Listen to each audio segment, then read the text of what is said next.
बघा 32,000 कोटीचं बजेट महिला बालविकाससाठी त्या ठिकाणी आहे।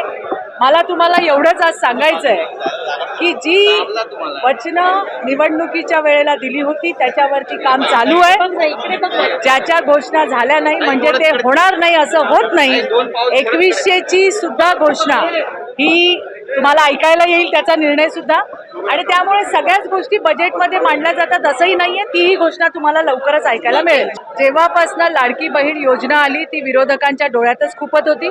मी तुम्हाला पुन्हा एकदा सांगते, निवडणुकीत जी वचनं दिली होती त्याच्यावर काम चालू आहे आणि निश्चितपणे 2100ची घोषणा सुद्धा तुम्हाला ऐकायला येईल। ज्या गोष्टी बजेटमध्ये मांडल्या नाही याचा अर्थ त्या होणार नाहीत अशातला भाग नाही।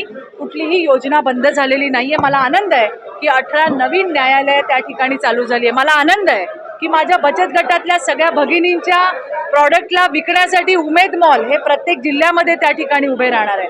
मला आनंद आहे की 5 किलोमीटरच्या परिघामध्ये आता सगळ्या सुविधा लोकांना उपलब्ध होणार आहे।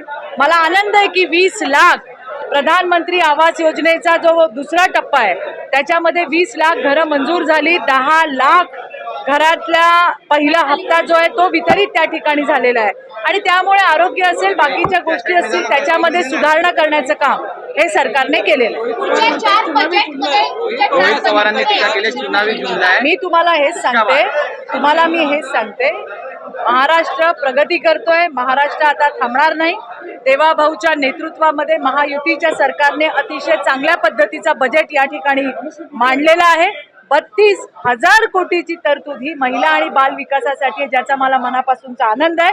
आणि त्यामध्ये महिलांसाठी विविध आता संजय गांधी निराधार योजना, श्रावणबाळ योजना याचे पैसे डीबीटीच्या माध्यमातून त्या ठिकाणी देण्यात येणार आहे। बऱ्याच सुविधा या महिलांसाठी, बालकांसाठी त्या ठिकाणी देण्यात आले। शेतकऱ्यांना दिलेल्या सौर पंप जे आहेत त्याचे सुद्धा विजेचं बिल जे आहे ते माफ करण्यात आले। अशा सगळ्यांना दिलासा देणारा, दिलासाजनक असा देवाभाऊचा हा बजेट आहे। एका वाक्यामध्ये जर वर्णन करायचं आहे बजेटचं तर काय, कसं वर्णन? मी तुम्हाला हेच सांगेन की महाराष्ट्र आता थांबणार नाही। मी 2 ओळी लिहिल्या होत्या त्या तुम्हाला सांगते।